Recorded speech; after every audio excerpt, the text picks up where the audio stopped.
आद्या विद्या सहित फोन रे कथा होता समय मल्लिका आद्या को कार चढ़ाई मालिबा प्लान करुछि आउ एही प्लान रे आंस फसी छंती।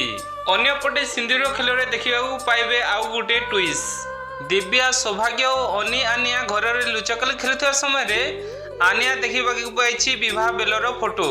आनिया आलमारी ऊपर रुचिबा समय पुराना एल्बम देखिछंती और ताको खोलिछंती। एथिरे भल भल फोटो थिबो निश्चय बोली ओपन करिछंती। प्रथम पेज रे खोलिछंती मामूकर पुराना फोटो अछि। आगो को जेतेबेले खोली देखिछंती आनिया भी शॉक होई जाइछंती। आंस और आद्यार विवाह समय फोटो। अनी कहूछि मामा और अनीर बापा एका संगरे। एपटे सौभाग्य दिव्या को खोजी दे ओ अनी और आनिया को खोजिबा को बेडरूम को जेतेबेले जाउथिबा बेले सौभाग्य और दिव्या को देखंती आनिया को हे मामू एबे मोर खेलिबार नाई कही चली जानती।